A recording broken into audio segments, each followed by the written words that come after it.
everybody, it's Holly here today with the new video for Marker Pop, and today we're going to be using the My Favorite Things Spooky Sweets stamp set. And I'm going to start out by using the second largest of the Wonky Stitches rectangle die from My Favorite Things, and I'm going to die cut a piece of Ranger watercolor cardstock. I'm going to use my anti-static powder tool here on it, and then I'm going to go ahead and stamp the cluster of stars from the set using some Versamark embossing ink. And I'm just going to stamp this randomly on the panel there, probably about 5 or 6 times. And then once I'm all done stamping that, I'm going to go ahead and heat emboss that with some white embossing powder. You could also use clear embossing powder as well if you wanted to, because the cardstock is white. So whatever color the paper is, it'll shine right through the clear embossing powder. And then I'm going to go ahead and start heating that up with my heat tool just to melt the powder.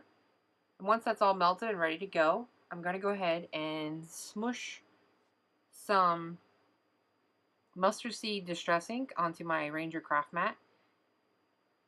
And then I'm going to spritz it with a little bit of water using the mini mister. And then I'm going to go ahead and flip that piece of paper over so the embossing side is down. And I'm going to smoosh that into the ink randomly to create kind of a background. And I want to concentrate the ink around the cluster of stars that I've heat embossed, so they help make the stars pop a little bit against that yellowy background. And then I'm going to go ahead and dry that with my heat tool. I have a heat tool that has 2 settings, low and high, so I like to use the low and do the front, and then I like to flip it over and do the back a little bit and then go back. That helps to flatten out the cardstock a little bit better. You could also run the piece through your Big Shot plates or some books.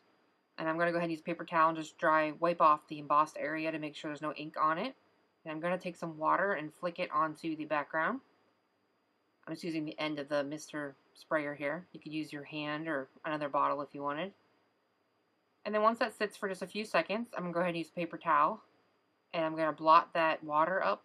And that's going to lift some of the color from the background and create this fun distress look. And then as your cardstock starts to dry, that distressed area will start to become more noticeable.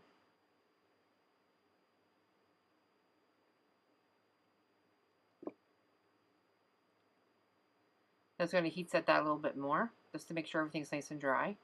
Then I'm going to smush a little bit of that ink back onto the mat again, spritz it once with some water, and then I'm going to take a paintbrush, a damp paintbrush, and swirl it into the ink, and then tap that onto the background to create some splatters of the same mustard seed color. Then we're going to go ahead and take the Spooky Sweets stamp set, and we're going to use 2 of the pumpkins. And we're going to be using 3 of the Lawn Fawn orange inks. We're going to use Carrot, Fake Tan, and Pumpkin Spice. And I'm using Nina Solar White cardstock. I believe I'm using the 80 pound here. And I'm using the Mini Misty. And I'm just putting the images in and lining them up where I want them to go. Being sure to leave some room for the die cuts, because I'm going to go ahead and die cut the coordinating dies. So I'm going to create the depth and shadows using the different colors of the inks. So I'm going to start out by stamping both the pumpkins in the Carrot ink. I don't have a problem with these Lawn Fawn inks. I actually like them a lot. I don't get too much splotchiness with them, so as long as your stamp is conditioned and you've used it a few times, they do go down really smooth and really nice. So if you're looking for some nice inks to have in your collection, the Lawn Fawn ones are really good. So after I've stamped them with the Carrot ink, I'm going to go ahead and use the Fake Tan, and I'm just going to put a little bit of that on the sides of the image, then I'm going to re-stamp it down. And that's just going to create another depth of color. And then I'm going to go ahead and back over it and stamp the whole image again with some more of the Carrot ink. And then I'm going to take the Pumpkin Spice ink and do the same thing, but just not putting down as much. And then I'm going to go ahead and do the same thing again to the smaller pumpkin. I'm going to add the Fake Tan first. This is similar to the rock and roll technique that you would do with your stamp on a block, but I'm just doing it with the Misty. You could remove the ink as well instead of just being careful where you put it with a cloth or something before you stamp it down. And then I'm going to go ahead and add the carrot ink again. And then I'm going to add the pumpkin spice to create that shadow there. Now there is a stem for these pumpkins, and you can go ahead and stamp that and then run it through the die cut. I had a little bit of trouble getting everything to line up properly, so I decided to stamp the pumpkins, die cut them out, and then go back and add the stems into the little white space that the die cut left. And this actually worked better for me. So I'm going to go ahead and put the bat images in here. There's 2 bats in the stamp set. I'm going to stamp them with some VersaFine black onyx ink. I hadn't used the bats before, so they weren't conditioned just yet, so I had to stamp them a couple times. I think it was only twice to make sure I got a nice dark image. That's one of the great things about this Misty tool. There's the mini Misty, and there's also a large Misty as well. And I actually have both, and I've noticed that I do tend to use both of them. There are different things that come up where you could use one or the other. So once I have those stamped, I'm going to go ahead and die cut them using the coordinating dies and the Big Shot.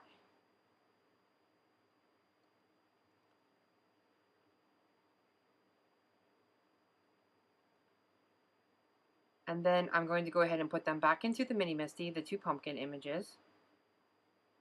And I'm going to line up the little stems and put them over where they should be. And then I'm going to use Lawn Fawn's Dough ink as my light brown and the Walnut ink as the darker shade. And I'm going to stamp the little stem in the dough ink first, then I'm going to add a little bit of the walnut ink and add my highlight that way. And with most inks, once the image dries, the ink will become a little bit lighter than what it was.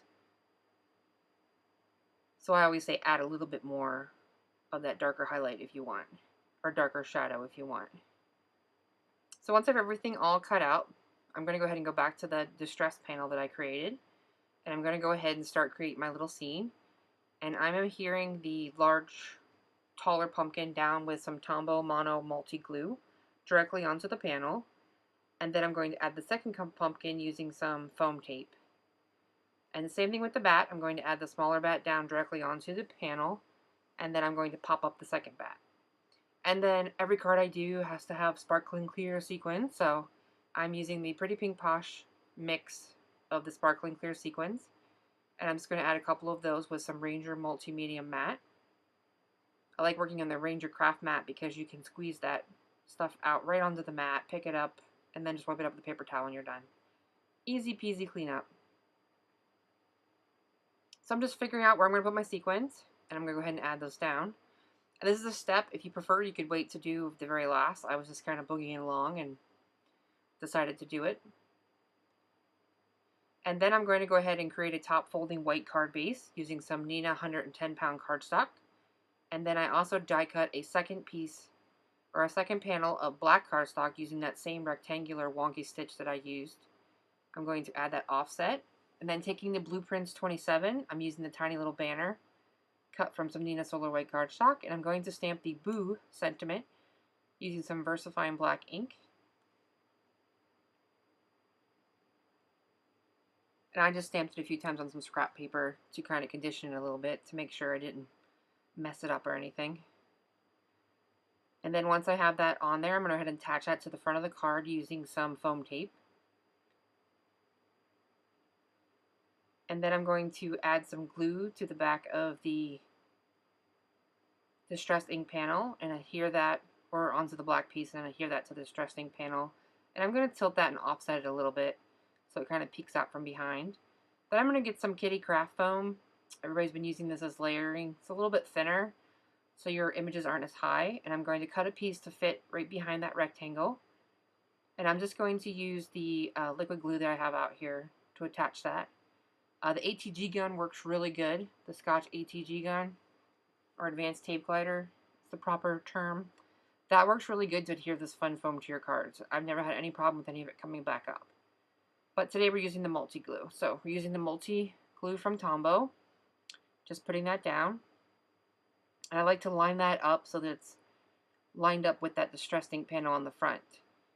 And then I'm going to add some more glue to the back of the foam and attach that to the center of my card. And that pretty much completes my card for today. So thanks for stopping by. I hope you guys have a great weekend, and I will see you again next week.